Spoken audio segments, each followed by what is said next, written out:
आदित्य ठाकरे हे आज बृहन्मुंबई महानगरपालिकेचे आयुक्त भूषण गगराणी यांची भेट घेणार आहे। दुपारी 1:30 वाजता महानगरपालिकेच्या मुख्यालयात ही भेट होणार आहे।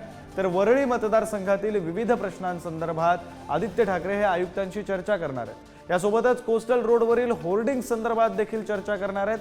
मागील काही दिवसांपासून आदित्य ठाकरे यांनी मुंबईतील अनेक प्रश्नांसंदर्भात पत्रव्यवहार देखील केलेला आहे आणि यामध्ये रस्ते घोटाळा, स्ट्रीट फर्निचर, मुंबईतील अनधिकृत होर्डिंग्स, कंत्राटदारांना काळ्या यादीत टाकल्यासंदर्भातली माहिती या संदर्भात सुद्धा चर्चा होणार आहे। या सगळ्याचा पाठपुरावा करण्यासाठी आदित्य ठाकरे हे पालिका आयुक्तांची भेट घेणार आहेत।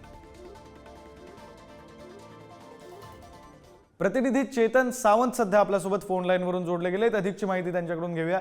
चेतन, आपण बातमी पाहतोय आदित्य ठाकरे हे भूषण गगराणी यांची भेट घेणार आहेत। नेमके काय काय विषय असतील, मुंबईकरांसाठीचे कोणते महत्त्वाचे विषय असतील ज्या विषयांसंदर्भात आदित्य ठाकरे चर्चा करू शकतील?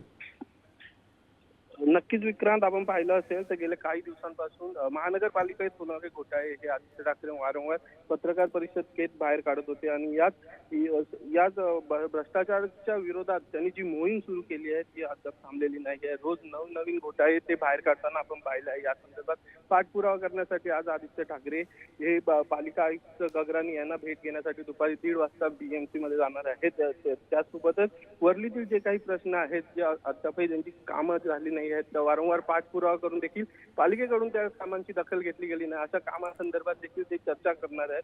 त्याचबरोबर आपण पाहिलं असेल तर यापूर्वी देखील रस्ते घोटाळा असेल, स्ट्रीट फर्निचर असतील, मुंबईतील अनधिकृत होर्डिंग्स असतील, त्याचबरोबर कंत्राटदार, आपला लाडका कंत्राटदार असं जे आदित्य ठाकरे पत्रकार परिषद वारंवार बोलत असतात, या संदर्भात सर्व आतापर्यंतची म्हणजे त्यांनी जे भ्रष्टाचार बाहेर काढले होते त्या संदर्भातले सगळे प्रश्न हे याची उत्तरं आज ते महापालिका आयुक्तांना विचारणार आहेत आणि त्या संदर्भात चर्चा करण्यासाठी ते आज आयुक्तांची भेट घेत आहेत।